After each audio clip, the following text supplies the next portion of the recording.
Assalamualaikum. Kali ini kita akan membahas tentang aset tak berwujud, khususnya adalah goodwill dan kaitannya dengan enterprise value.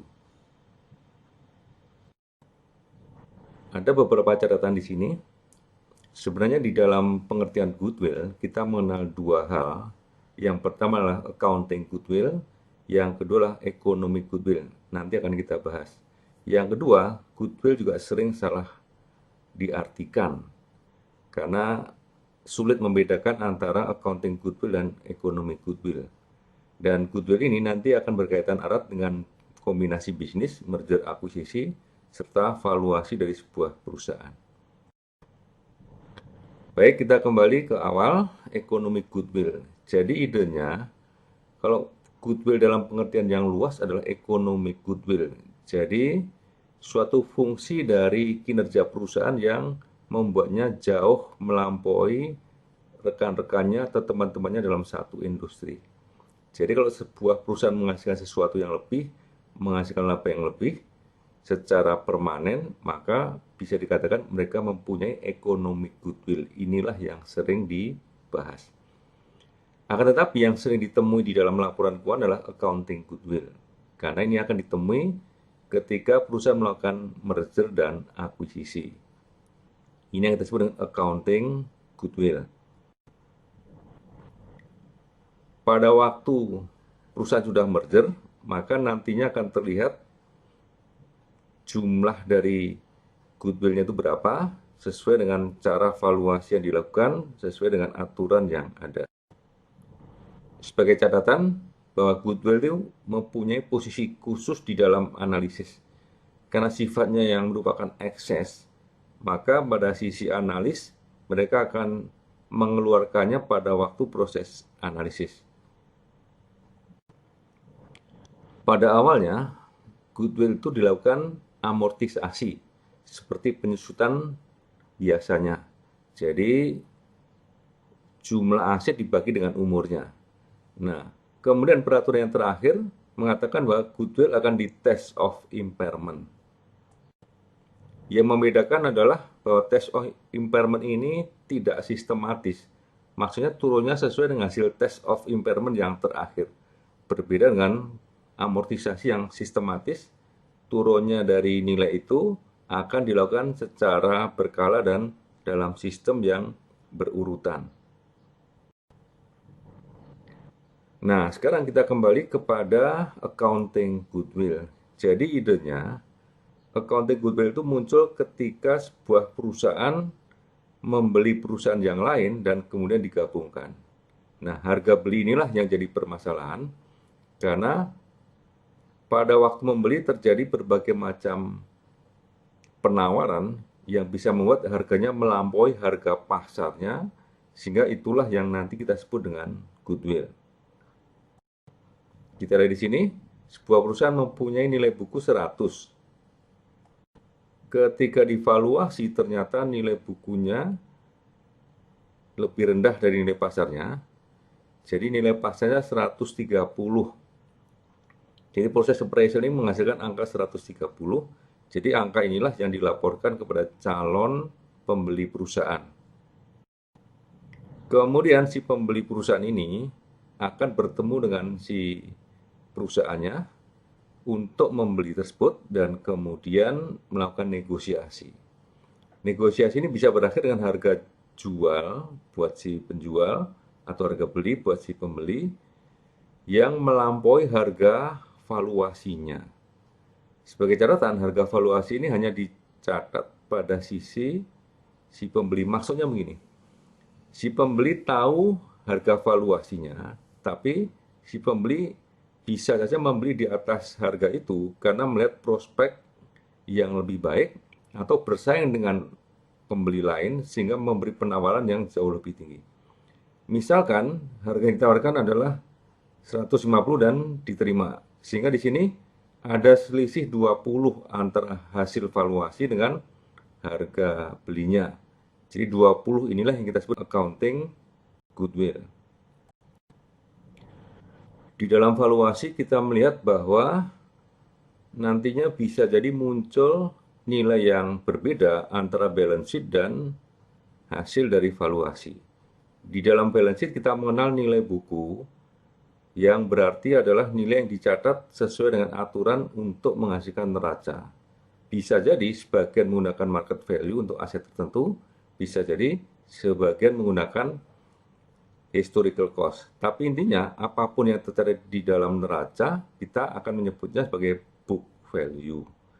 Nah, pada waktu valuasi kita akan menghasilkan apa yang disebut dengan fair value, dan kita bisa melihat ke pasar yang kita sebut dengan market value. Nah, perbedaan antara balance sheet book value dengan market value bisa jadi akan besar. Dan ini muncul kalau goodwill-nya nilainya akan besar. Jadi kita kembali kepada pengertian bahwa ekonomi goodwill akan menimbulkan perbedaan yang besar antara market value dengan book value yang muncul di neraca.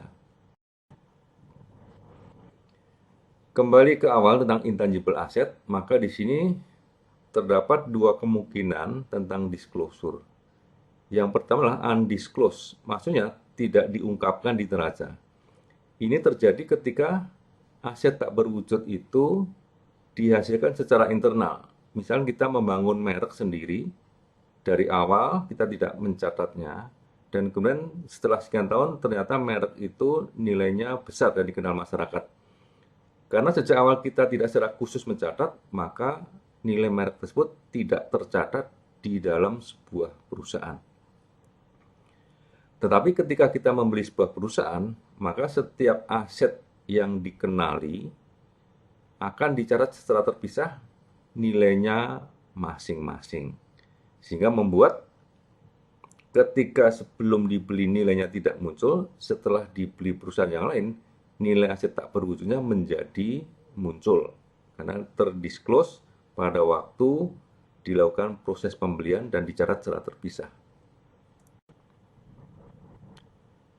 Bisa jadi apa yang tidak tercatat di dalam neraca merupakan nilai yang besar ketika nanti dilakukan proses valuasi.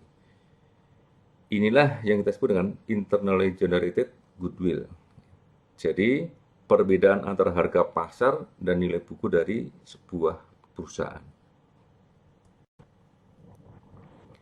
Kita ambil contoh tentang kaitan enterprise value dengan intangible asset, baik yang disclosed maupun undisclosed. Jadi kalau kita lihat di sini, dari total nilai yang ada, maka di sini seluruh nilai itu teridentifikasi awalnya adalah book value, dan kemudian kalau kita tambahkan di sini book value of debt, maka masih ada selisih. Nah, selisih ini kita sebut dengan market premium to book value. Kalau kita lihat pada sisi aset, maka kita bisa melihat di sini ada dua hal. Pertama, tangible asset. Ini yang biasa kita temui.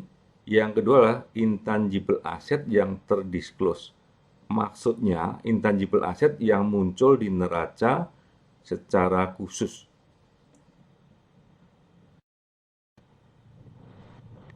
Baik, jadi kita lihat di sini ada tangible asset, disclose intangible asset, dan masih ada selisih dengan enterprise value.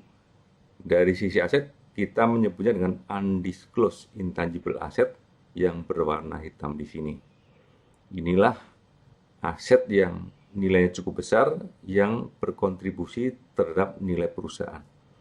Kalau pada sisi sebelah kanan dari neraca, perbedaan ini kita alamatkan terhadap market premium to book value.